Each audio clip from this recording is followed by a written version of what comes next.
Hello and welcome to my weekly look ahead video. Now, we've just had the new coronavirus regulations from the government, and the Prime Minister has announced the new tier system of medium risk, high risk and very high risk.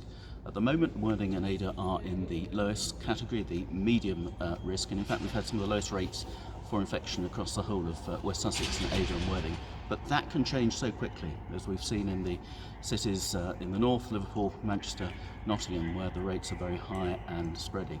Let's make sure we keep in that lowest category. Let's follow those regulations and do our bit, because we certainly don't want to be in a lockdown by Christmas. I've put all the details on my Facebook page and on my website, so please do have a look at them.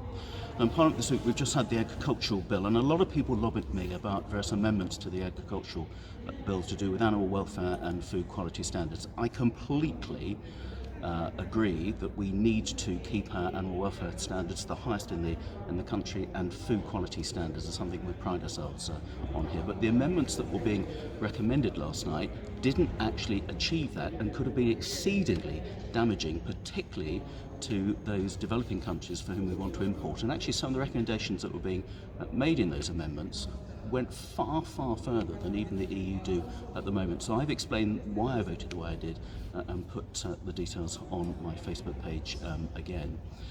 Now, we're debating coronavirus regulations again today. I have some serious reservations about the regulation for the 10 o'clock curfew, and as it stands at the moment, I'm minded to vote against it, because I just think it's counterproductive. We've seen all those images of people streaming out of pubs and bars at 10 o'clock, all close together, and in some cases then queuing up at the off-licence to buy tinnies to take home to carry on drinking with friends. So I don't actually think this is the most practical way of doing it. So various questions need to be asked of ministers in this. Some good news this week. We had an announcement yesterday as part of the Culture Recovery Fund that Ropetackle, the art centre in Shoreham that I helped to set up all those years ago, is getting a grant of some £57,000 to help it through these difficult times, which is really good news.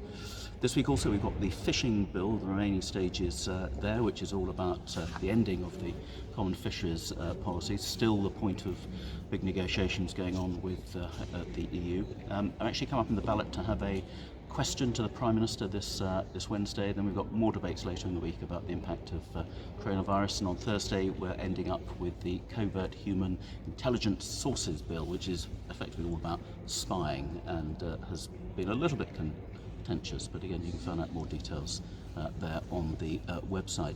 Later in the week I've got meetings with the CPRE and Sussex Wildlife Trust about concerns which I absolutely share over new planning regulations that are being consulted on at the moment.